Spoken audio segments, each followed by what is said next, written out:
बाबा रे।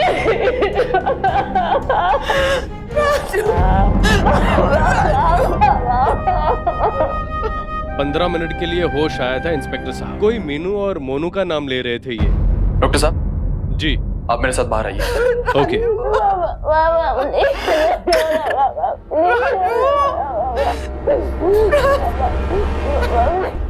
नमस्कार, मैं सुशांत सिंह आपका स्वागत करता हूं सावधान इंडिया की इस नई सीरीज नकाब। एक किस्सा 5 हिस्से में। एक घटना के कई पहलू थे, कई लोगों ने पहने हुए थे झूठ के नकाब। एक एक करके सारे नकाब उतरेंगे अगले 4 दिनों में और इस घटना के पीछे छिपे हर रहस्य का होगा पूरा खुलासा। इस केस का इकलौता चश्मदीद गवाह जो इस भयावह हत्याकांड का खुलासा कर सकता था, अब वो खुद इसका शिकार हो चुका था। राजू दास की मौत के बाद अब इस केस की छानबीन महज अटकलों और तीनों मृतकों के बारे में दूसरों के बयानों पर टिकी थी। लेकिन कौन सच बोल रहा था और कौन झूठ बोलकर इस तफ्तीश को भटका रहा था, आइए देखते हैं नकाब एक किस्सा 5 हिस्से की दूसरी कड़ी। कितनी देर के लिए होश आया था उसे? 15 मिनट के लिए होश आया था इंस्पेक्टर साहब। आपने एक भी मिनट के लिए अकेला छोड़ा उसे? हाँ सर, मैं 5 मिनट के लिए बाहर गया था कुछ इनके लिए दवाइयाँ लेने के लिए। और इन 5 मिनट में आपने किसी को भी अंदर आते या बाहर जाते हुए देखा? नहीं। आप ये बात क्यों पूछ रहे हैं? क्योंकि हो सकता है इन्हीं 5 मिनट में किसी ने राजू की हत्या कर दी। मृणाल अब कैसी है? की बोल, कुछ खाती नहीं है, दरवाजा भी बंद रखा हुआ है। बेचारी अपने बाबा से बहुत प्यार करती थी। इस तकलीफ की घड़ी में भगवान उसे हिम्मत दे।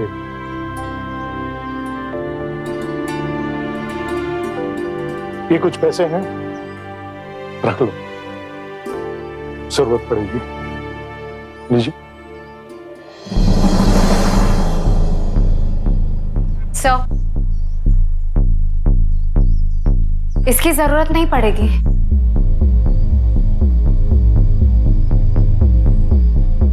हम मेरी तनख्वाह से मैनेज कर लेंगे। इस बहस में क्यों पड़ रही हो बेटा? इसकी तुम्हें जरूरत पड़ेगी बेटा, रख लो।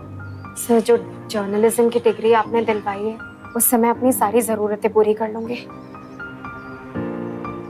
प्लीज सर, ये रहने दीजिए। पर तू तैयार होके कहाँ जा रही है? पुलिस स्टेशन, ये पता लगाने कि वो लोग मेरे बाबा के मर्डर केस के साथ क्या कर रहे हैं। बेटा क्यों खुद इस पीड़ा में अपने आप को झोंक रही हो? देखो, जितना इस बात को रेदोगी उतनी ही तकलीफ होगी तुम्हें।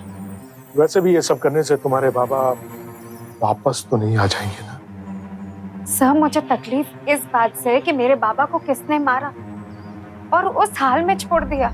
और मैं ये साबित करना चाहती हूँ कि मेरे बाबा मेरे वो भगवान है जिनसे मैं बचपन से प्यार करती आ रही, ना कि वो शैतान जिससे मेरी माँ आज नफरत करती है।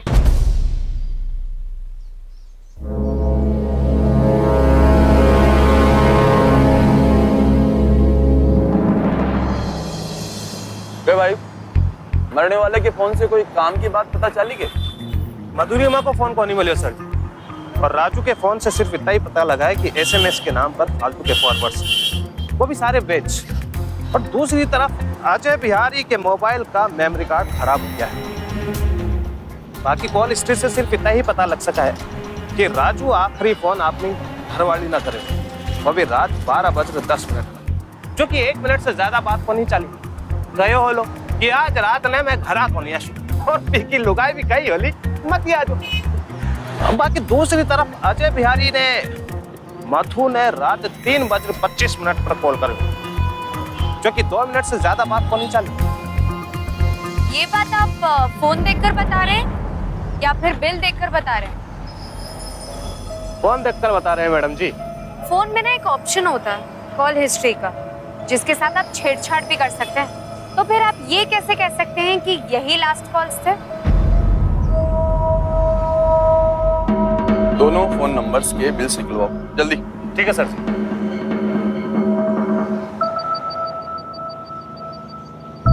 तुम्हें मुझसे कोई काम था? हाँ सर। सर, क्या मैं भी आपकी इस केस का इन्वेस्टिगेशन का हिस्सा बन सकती हूँ? क्यों? सर देखिए, मेरे तू ठीक तो है ना बेटा? अच्छा बेटा, मैं फोन रखती हूँ। बाय बेटा, लव यू, टेक केयर बेटा। कैसी तबीयत है साहबजादी की? उसकी तबीयत ठीक हो रही है और वैसे भी मैंने उसे कुछ दिन नानी के यहाँ आराम करने को कहा है। इस घर में तो वैसे भी बहुत मनुष्यत छाई हुई है। तब तो तुम भी कुछ दिनों के लिए मायके चली जाओ। क्यों मैं चली जाऊं मायके? आपको और इस घर को उस विधवा के हवाले छोड़कर? क्या बकवास है ये? आपने वो नया ड्राइवर बुलाया कि नहीं? हाँ, बोल दिया उसे। अगर वो आए तो ऊपर का कमरा खुलवा देना। क्यों? राजू का क्वार्टर क्यों नहीं दे देते? तुम्हें अचानक उन लोगों से तकलीफ क्यों हो गई? वैसे तो तुम दिन भर लेकर फिरती थी उसे। देखिए, तब वो सुहागन थी और अब वो विधवा है। दोनों माँ बेटी सहारा ढूंढने की कोशिश करेंगी और मैं नहीं चाहती कि इस घर का कोई भी मर्द उनका सहारा बने। ज्योति और मृणाल उसी क्वार्टर में ही रहेंगे, बस। इसके आगे कोई भी बातचीत नहीं होगी।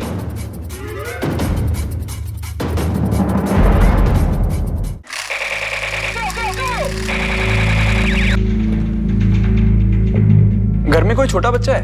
ये खिलौना? नहीं बेटा, ये तो अपनी दोस्त की बच्ची के लिए मेरी बेटी खरीद के लाई थी एक दिन पहले। मैं आपका दर्द समझ सकती हूँ। मेरे बाबा भी। बेटा, जाने के दिन तो मेरे थे। मेरी बेटी चली गई, मुझे अकेला छोड़ गई। मैं तो वैसे भी अकेली थी, लेकिन कभी कभी उसकी शक्ल देख लिया करती थी। कभी कभी मैं कुछ समझा नहीं। काम के सिलसिले में रात रात बाहर चली जाती थी। न उसके आने का पता था, न कुछ जाने का नियम। आप कह रही हैं कि वो रात को आती जाती रहती थी, तो आने जाने के लिए ऑटो या गाड़ी क्या? नहीं बेटा, उसे प्रेस की गाड़ी लेने आती थी और छोड़ने जाती थी। आंटी, उसके ड्राइवर के बारे में आपको कुछ पता है? उसका नाम कुछ? हाँ बेटा, उसका नाम राजू था और बहुत भला इंसान था। उसकी मधु की तबीयत बहुत खराब हो गई, बहुत कमजोर हो गई थी। तो एक दिन तो वो उसे घर तक लेकर आया। अरे क्या हुआ मधु? नमस्कार माता जी। नमस्ते। कुछ नहीं माँ, हल्का सा बुखार है। तू आराम कर, मैं तेरे लिए दवा लेकर आती हूँ। क्या हुआ था मधु को? वो कमजोर थी? 2-2.5 महीने से काफी बीमार चल रही थी। कुछ चोटों के निशान भी थे। यह सिंधी कैंप पे कोई डॉक्टर था जिससे दवाई भी लेने जाया करती थी। आपने कहा कि मधु को चोटों के निशान थे, तो किस तरह की चोटें थी और कहाँ थी? तो बेटा ये तो मुझे नहीं पता, लेकिन एक दिन मैंने उसकी आस्तीन फटी हुई देखी। ये क्या राजू, ये क्या हुआ? कुछ नहीं माँ, रैली कवर करने गई थी, बस ये चोट? पथराव हो गया। राजू, इसको बिठा, मैं घी हल्दी बना के लाती। बैठ। अच्छा आंटी, मधु का फोन है क्या आपके पास? आप लोगों को फोन नहीं मिला उसका? नहीं। उस रात तो उसके हाथ में फोन था। ये भागते भागते कह रही थी, बस मैं अभी आई। अच्छा, उस रात को उसको छोड़ने प्रेस की गाड़ी आई थी या दूसरी कोई गाड़ी थी? नहीं बेटा, उस दिन तो उसे कोई गाड़ी लेने नहीं आई। आंटी, आप कह रहे थे कि मधु एक डॉक्टर के पास जाती थी। मुझे उस डॉक्टर का पता कुछ मिल सकता है क्या? हाँ, वो मैं देती हूँ, वो मिल जाएगा। अरे ये तो गायनेकोलॉजिस्ट का प्रिस्क्रिप्शन है। एक काम करते हैं, हम सबसे पहले यहीं चलते हैं। क्या सोच रहे हो? यही कि मधु की माँ कह रही थी मधु आजकल बड़ी खुश रहने लगी। वो शादी करने की भी सोच रही थी और तुम्हारे बाबा के साथ उसकी दोस्ती भी आजकल बढ़ रही थी। एक मिनट, जबरदस्ती के तार जोड़कर ना अर्थ का अनर्थ मत बनाओ। मेरे पापा हंस बोल क्या लिए 2 मिनट किसी से? मैडम, एक बात याद दिला दूं आपको, हम लोग यहाँ इन्वेस्टिगेशन करने आए हैं। छोटे छोटे टुकड़ों को जोड़कर एक तस्वीर बना रहे हैं। वो तस्वीर कुछ भी हो सकती है। अगर आपको ये तस्वीर पसंद नहीं आ रही तो आप जा सकते हैं। सॉरी, मैं आपकी बात समझ गई। तो 3 आदमी रहे बैठे। हाँ साहब जी, मेरे बाबू साहब और मारो 10 साल को छोरो और मैं। अच्छा, ये अजय बिहारी कितने टाइम से रहे बैठे? ये कोई साल भर से। बड़ो चोखो मानुस तो, एकदम हंसमुख। अजय भाई से आ गए के? ना रे छोरा। तो बाहर फटफटी किसकी है? बेटा वो गाड़ी इन भाई साहब की है बेटा। भाई साहब वह फटफटी अजय की ओळख थी, पहचान थी। तो अभी कहाँ है वो फटफटी? भाई साहब जब से अजय गए ये फटफटी को कोई अतो पतो को नहीं। फटफटी के नंबर तो याद होंगे आपको? कुछ अंग्रेजी में था, मने याद को नहीं। हो सकता है ये वही बुलेट हो जिस पर हत्यारे भागे थे। तुम्हारी माँ ने भी देखा था। क्या हम देख सकते हैं अंदर? हाँ ठीक है, आप देखो भाई साहब।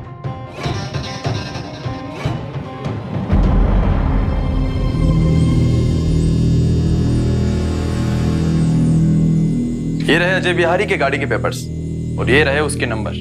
अब इनके सहारे से हम हत्यारों तक पहुंच सकते हैं।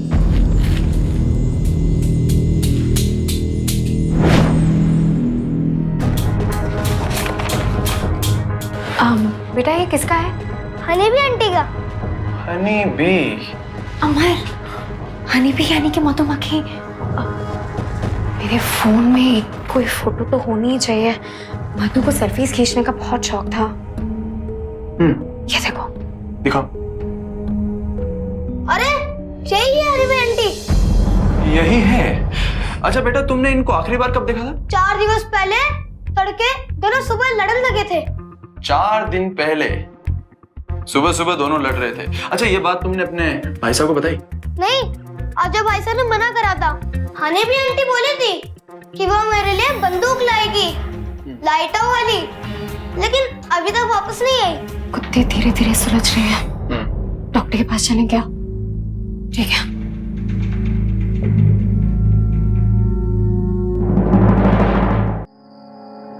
अंकल वो एक्चुअली बस इतना पता चला कि अजय बिहारी और मधु के बीच में काफी करीबी रिश्ता था।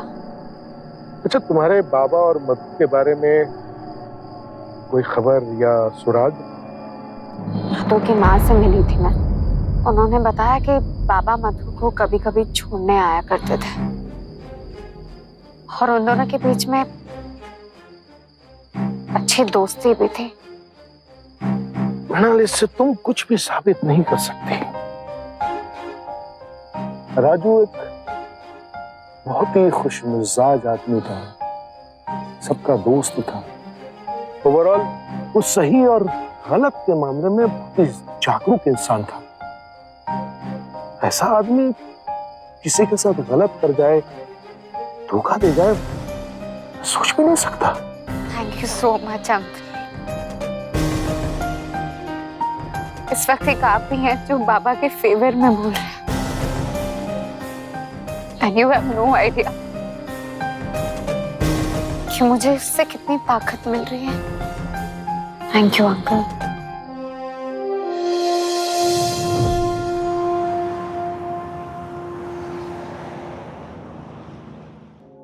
मधुरिमा नहीं रही? मुझे विश्वास नहीं हो रहा है। वो तो बहुत ही प्यारी बच्ची थी। अच्छा, ये जो दवाइयां आपने मधु को दी थी किस लिए थी? ये दवाइयों का प्रिस्क्रिप्शन नहीं है, ये ब्लड टेस्ट का है। क्योंकि कुछ दिन पहले ही मैंने उसका ब्लड टेस्ट हार्मोनल टेस्ट के लिए भेजा था, लेकिन रिजल्ट्स अभी तक नहीं आए हैं। अच्छा डॉक्टर, वो कोई दवाइयां भी लेती थी क्या? हाँ, लेकिन ये बात तो काफी पुरानी है। कॉन्ट्रासेप्टिव पिल्स लेती थी वो, गर्भ निरोधक गोलियां। लेकिन अभी 2 महीनों से तो उसने ये सब भी बंद कर दिया था। अच्छा, मधु की माँ ने कहा है कि वो शादी करने वाली थी। क्या उसने आपको भी ऐसी कोई बात बताई? नहीं, लेकिन हाँ, जहां तक मुझे याद है वो बहुत बार अपने शरीर पर कुछ निशान लेकर आई। लेकिन मुझे यकीन था कि जरूर किसी ने जबरदस्ती की होगी उसके साथ। तो जब वो पिछली बार आपसे मिली तब भी उसके शरीर पर कुछ निशान थे क्या? नहीं, पिछले कुछ अरसे से तो वो मुझे काफी खुश नजर आती थी और कॉन्ट्रासेप्टिव पिल्स भी नहीं ले रही थी वो। हाँ भाई, कैसी लग रही है पगड़ी? अच्छी लग रही है सर। उतरवाने का प्लान है तो बोल दो। जी मैं कुछ समझा नहीं। अरे समझ तो मैं भी नहीं पा रहा हूँ बाप जी। 3 मर्डर हुए हैं, 7 दिन हो गए, अभी तक कोई गिरफ्तारी नहीं हुई। जी सर। अरे मैं वर्तमान प्रिंटिंग प्रेस मर्डर केस की बात कर रहा हूँ, तुम ही हैंडल कर रहे हो ना? हाँ सर, इन्वेस्टिगेशन चल रही है। 3 मर्डर्स हैं तो मामला बहुत पेचीदा है, थोड़ा टाइम लगेगा। देख भाई, अगले महीने चुनाव है और मीडिया वाले इसी केस की चर्चा करके कह रहे हैं कि शहर में लॉ एंड ऑर्डर बिल्कुल को नहीं, समझा? हाँ सर, पर बहुत जल्द में इस केस को। कितना जल्द? अरे अगले गृह राज्य मंत्री को केस की रिपोर्टिंग करनी है क्या? सर जितना जल्दी होगा इस केस को मैं सोल्व कर दूंगा ना। जितना जल्दी हो सके नहीं। आज क्या तारीख है? 20 जुलाई। 27 जुलाई तक पूरा मामला निपटा दे। अपोजिशन वालों को अपना चुनाव प्रचार बिगाड़ने नहीं दूंगा। हफ्ता भर में पूरा केस क्लोज कर, नहीं तो अपनी पुलिस चौकी से हाथ धो बैठेगा और चुनाव प्रचार में मेरी मोजड़ी उठाते नजर आएगा। आई बात समझ में? बोलो राधे श्याम। माँ ये क्या कर रही हो? नहीं चाहिए उस घटिया इंसान की कोई भी चीज मुझे इस घर में नहीं चाहिए। क्यों? पर ये सब कब करना चाहिए था ना, जब बाबा जिंदा थे, सामने थे। आपको तो पता था ना उनके और मधु के बारे में। पता था, सब पता था। मैंने पूछा भी था उनसे। जानती हो उन्होंने क्या कहा? उन्होंने कहा मुझ पे विश्वास करो, मुझ पे भरोसा करो। मेरे लिए बस एक तोहफा ले आते थे, बस, और कुछ भी नहीं। अब क्यों चिल्ला रही हो माँ? अब तो वो दोनों मर चुके। मर गए, लेकिन उनकी बदनामी अब भी जिंदा है। जहाँ जाती हूँ ना, हर एक जगह पे मेरा पीछा करती है वो।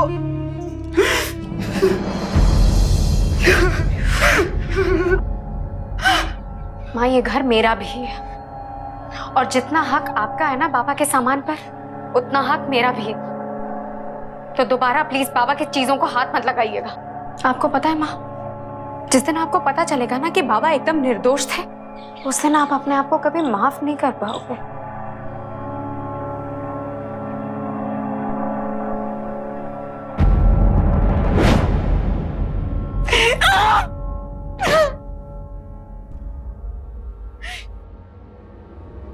वो दिन कभी नहीं आएगा। अपने पिता के नाम पर लगा कलंक मिटाने के लिए मृणाल इंस्पेक्टर अमर मिश्रा के साथ तेजी से आगे बढ़ रही थी। बहुत ही कम समय में वो अजय बिहारी और मधु के संबंधों को भी ठीक से समझ चुकी थी। हालांकि उसके पिता का नाम अब भी मधु के साथ जुड़कर आ रहा था, लेकिन उसे पूरा यकीन था कि अगर इन्वेस्टिगेशन इसी रफ्तार से चलता रहा तो वो बहुत जल्द राजू दास के नाम पर लगा बदचलनी का दाग मिटा पाएगी। लेकिन अब जो हुआ उसके लिए मृणाल बिल्कुल तैयार नहीं थी। और सर, हुआ ये होगा कि अजय बिहारी और मधुरिमा के बीच प्रेम संबंध थे। ये बात साफ हो चुकी है। अजय बिहारी मधुरिमा पर हाथ भी उठाता था, ये बात भी साफ है। लेकिन सर इसका कोई हमें अभी तक प्रूफ नहीं मिला है। उस बच्चे की गवाही थी ना, उससे साफ पता लगता है कि दोनों में झगड़ा हुआ था। अजय बिहारी मधुरिमा को बार बार पीटता था और तुम्हारे बाबा के रूप में उसे एक कंधा मिला। दोनों के बीच नजदीकियां बढ़ी और जब तुम्हारे बाबा और मधुरिमा एक दूसरे के बहुत करीब आ रहे थे तो अजय बिहारी ने एंट्री मारी। उसने तुम्हारे बाबा पर अटैक किया और तुम्हारे बाबा ने अजय बिहारी पर, और इसी झगड़े में मधुरिमा मारी गई। पर सर आपके थ्योरी के हिसाब से मरने वाला और मारने वाला दोनों एक ही जगह पे थे, प्रेस में। तो आप किस स्निफर डॉग्स किसे सूंघते हुए गए? हो सकता है अजय बिहारी को ये बात पता चल गई हो कि तुम्हारे बाबा और मधुरिमा चौबे के बीच कुछ चल रहा है। उसने अपने दोस्तों को रेडी रखा होगा। जब उन्होंने यहाँ देखा तो डर कर भाग गया। That's it। पर सर एक मिनट, मुझे थोड़ा टाइम दे दीजिए। मृणाल, टाइम ही तो नहीं है मेरे पास, ऊपर से बहुत प्रेशर है मुझ पे। मेरा ट्रांसफर भी हो सकता है। अगले 7 दिन में मुझे ये केस क्लोज करना है। आई एम सॉरी, मैं कुछ नहीं कर सकता।